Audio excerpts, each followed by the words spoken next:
शर्मा है, मैं युवा कांग्रेस का राष्ट्रीय प्रवक्ता हूँ। आज जिस तरह से राजस्थान के अंदर प्राइवेट स्कूलों की जो मनमानी चल रही है, जो मनमानी तरीके से फीस को बढ़ा रहे हैं, हम लोगों को पता है कि कोई भी सरकार अगर होती है तो उसकी शिक्षा, स्वास्थ्य और बुनियादी जो सुविधाएं हैं उनकी पूर्ति करना सरकार की जिम्मेवारी होती है।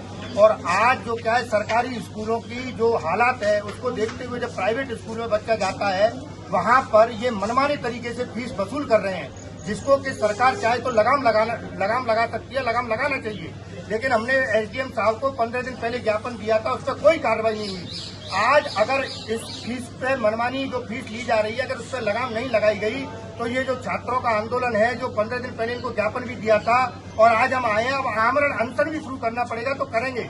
क्योंकि ये सरकार की जिम्मेवारी है और छात्रों के सम्मान में जो युवा कांग्रेस है वो चुप बैठने वाली नहीं है। इस लड़ाई को जिस स्तर तक ले जाना होगा हम लड़ेंगे।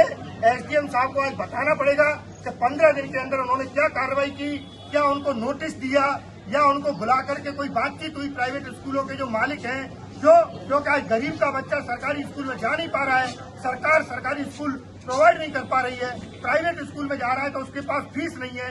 देश के अंदर बेरोजगारी अपने उच्चतम स्तर को छू गई है, महंगाई आप देख रहे हो कितनी बढ़ चुकी है। तो ये जो अभिभावक हैं अपने बच्चों को कहाँ पढ़ाएंगे, और उस पर ऊपर से एक जो पढ़ाई का बोझ, जो प्राइवेट स्कूल है वो अगर मनमानी रूप से फीस लेंगे तो क्या इन बच्चों का भविष्य अंधेरे में नहीं जाएगा? क्या मोदी जी ये कहते हैं कि पकौड़े तलना चाहिए, तो क्या ये भारतीय जनता पार्टी की सरकार ये चाहती है कि इस देश का युवा पढ़े लिखे नहीं और पकौड़े तलने पर मजबूर हो जाए और पकौड़ा तले? लेकिन हम बताते हैं कि हम युवाओं के सम्मान में चाहे जहां तक लड़ाई लड़नी पड़ेगी, इस देश का युवा बीटेक भी करेगा, एमबीबीएस भी करेगा, बीएससी भी करेगा, सब कुछ करेगा और पढ़ाई भी करेगा। लेकिन आप इन मनमाने तरीके से ये फीस वसूल नहीं कर सकते। इस देश के युवाओं को शिक्षा उपलब्ध करवानी पड़ेगी। उसके लिए हम जितना होगा आमरण अनशन तक करेंगे और बैठेंगे हड़ताल पर। अब आपकी मांग